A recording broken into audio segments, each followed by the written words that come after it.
Hey guys, welcome back to the Psalms to God podcast or YouTube channel, depending on where you're listening.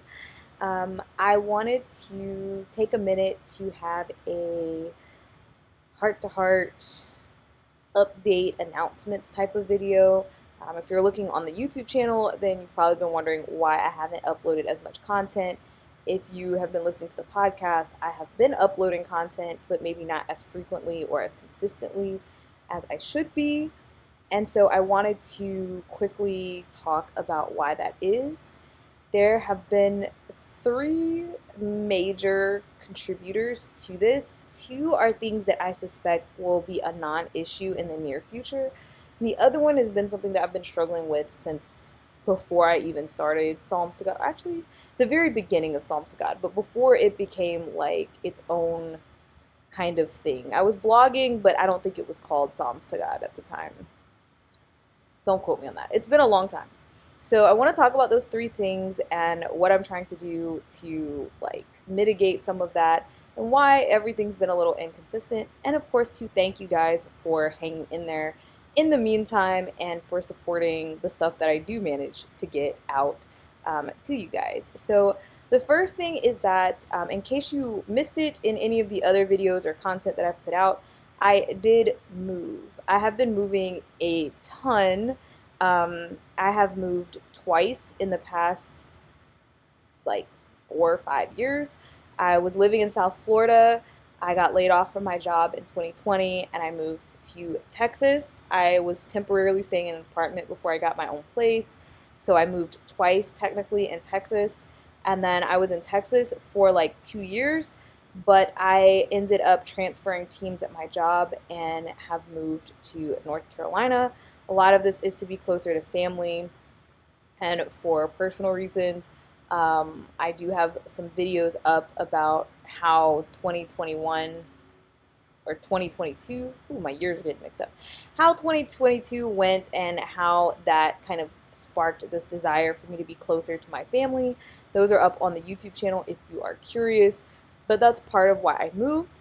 And of course, with moving comes so much stuff, right? I'm moving my objects, my things, you're packing things, and then you have like a new space, and sometimes it's a good space, sometimes it's a bad space. It really just depends. I don't know if you can tell by the setup here. The lighting in my apartment is not good. I've been struggling to come up with good alternatives for lighting. And so it's been really hard to record videos for the YouTube channel. And I hopefully will be able to edit out the air conditioner in this video. But I have a very loud air conditioner in this apartment. I also live right next door to the interstate. Like I can literally look out the window and see the interstate. So I can also hear the interstate, and sometimes that gets picked up on recordings. There's also an airport like across from the interstate. So sometimes I hear planes, and I've actually had coworkers at my job mention that they've heard planes take off. So I'm pretty sure those will get picked up on a recording as well. So just like in general, this place hasn't been the best for recording. And because I tried to fit everything from my house into an apartment, everything is very like chaotic and cluttered, which is not the best for like your mental space. So it's been very hard for me to get in the swing of like recording and all of that stuff. But I am looking for a permanent place here, and I hope to stay here now that I am close to family. I enjoy my job, and hopefully this will be the last move for a long, long, long time. And so I'll be able to get situated, get my recording set up back good, get some good natural lighting, um, and be able to get back to a regular schedule. That being said, that brings me to point number two, and that is, in fact, my job. I like my new job. It is very interesting. I get to code more. My previous job, I didn't get to write a lot of code, and coding is what I like to do. So I'm excited about that. However, my new job centers around NASCAR, and I know nothing about NASCAR. So my first couple of months on the job, I have been trying to get up to speed, trying to understand things, trying to do well at the job, and I really struggled the first couple of months. I mean, I struggled to the point that my manager and I had a conversation about it. Like, he was like, "What are you doing?" And so, that's been difficult, but that also means that I have to put more effort and more time into my job in terms of like learning new languages, learning about NASCAR, things like that. And that takes time away from things like the blog or even just like researching for podcast episodes or journaling for the YouTube channel and things like that. I am starting to come up to speed. The past couple of weeks, I've been doing a lot better about getting things done, and getting them done in a timely fashion. I think getting them done in a timely fashion is the main concern. I always get things done. It's just how long does it take me to get it done? So those types of things have been kind of affecting the amount of time I've been able to dedicate to the channel and to the podcast. However, I don't suspect that that will be a long-term issue. I think as I get up to speed, which I hope that I am now, then I don't have to spend as much time focusing on my job. I also think that this will work out better in the long term. My previous job, I had to do on-call shifts for 24/7. I say that in quotes because obviously I got an exemption for Sabbath, so it was really more like 24/6, but nobody says 24/6, so I just say 24/7. But during those weeks, I would have people calling me at like 2 a.m. to work on problems. Sometimes I would go in and I would have to work from like 8 a.m. to like 4 a.m., not 4 p.m., 4 a.m., like almost 24 hours worth of a day. And like I would be so tired. After a week of prod support, I would just be like dead tired. And then it would be just my luck that the next week would be like that time of the month and I'd be tired. So I'd really only get like 1 week a month where I was like good. And so that was hard. And I think that this position, I will not have that issue. However, because this position is centered around NASCAR, I do end up having to dedicate time on Sundays to the job for the races and of course in the past couple of months I've been watching the races even though I'm not on support. I've been watching because I don't know anything about NASCAR, so the only way to learn is to watch the races. And usually Sunday is when I do a lot of the production stuff for the channel, whether it's transcribing notes for the podcast, which I owe you guys transcriptions. They're coming eventually. Whether it is editing videos for the YouTube channel or actually creating videos and creating content. A lot of those things happen on Sunday for me previously. And now that I have been doing like the NASCAR races during that time, that hasn't necessarily been the case. Also, I generally use like my time off to work on the blog. So like I would have used Memorial Day, but I actually ended up at the race for Memorial Day because that was part of my job. So I was off, but I wasn't off. So a lot of my plans got kind of skewed.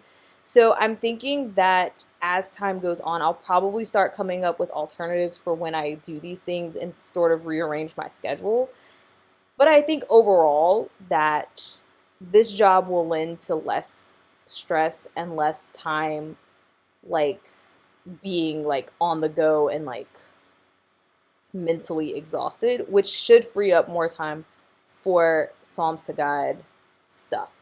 So number one and number two, I suspect that by, the middle of the fall or early fall, that I should have those figured out and be back on like a normal schedule or a normal like vibe for the channel. However, the third thing that has been causing my inconsistencies is something that I've been struggling with since 2014, and that is iron deficiency anemia. I have a severe case of iron deficiency. I say since 2014, it could have happened before that. I could have had this issue for a long time, like longer time. But that's the first time that somebody actually said something to me. I went to the doctor for something totally different, and the doctor freaked out about my iron levels. And every doctor I've gone to since then has been extremely concerned about my low iron. In the beginning, I didn't really pay it that much attention. The only symptom that I felt like I really had was that I'm always cold. And I've had that symptom since I was very young, probably like high school ish. So that's why I say I could have been struggling with this for a long time and just not known. But that was really the only thing I really dealt with. I don't, I mean, occasionally I get the kind of like purplish color in my nails, but it was just like, yeah, I'm cold. So I put on a jacket. Big whoop. Um, but I tried taking like iron pills and iron supplements, and they didn't really help. I was not vegetarian when I was diagnosed with iron deficiency anemia, and yet I still decided to go vegetarian. But nothing really changed. Like my numbers didn't go down when I became vegetarian, and they didn't go up. Like it stayed exactly the same. I ate really rich foods in iron. I eat a lot of spinach. I eat lentils. I eat things that are fortified with iron. And when I talk to most doctors, they would agree that my diet is iron rich and that I shouldn't really have a problem. A lot of people, I learned that, for instance, like green tea and things like that, caffeine, they slow your absorption of iron. Things like vitamin C increase your absorption of iron. I'm telling you guys this just because I know somebody's going to comment it. Yes, I know these things. I don't drink coffee and I don't drink green tea. Um, I don't drink green tea for this specific reason. I just don't drink coffee. But I've tried a lot of different things for my iron and none have worked. I always just come back with you have very low iron. So recently, when I switched doctors to go to Texas, that doctor did not believe me. At first, I was very angry, and I still kind of angry at this doctor. But when I first got there, and I was telling them to do my blood work, and I was basically saying like it's gonna come back and say that I have iron deficiency anemia, but that's been a thing for forever. Like he started to asking me about my history and about how I ate and all these things. And he was like, "You shouldn't have iron deficiency. You should be fine." And he basically dismissed everything I was saying, like I had no idea what I was talking about. And of course, when the paperwork came back, I had a severe iron deficiency anemia. And he was like, "Why is this happening? Like, based on what you told me, you should not have this deficiency." And I was like, "Well, I do, and I have had it for 8 years, 7, 8 years. Now I'm on year 9." So he made me go take additional blood tests to find out what was happening. And it turns out that I have a blood disorder. I have a hemoglobin C trait. Only 2/3 of my blood cells are correctly, my red blood cells, that is. Only 2/3 of my red blood cells are correctly developed and converting iron into hemoglobin.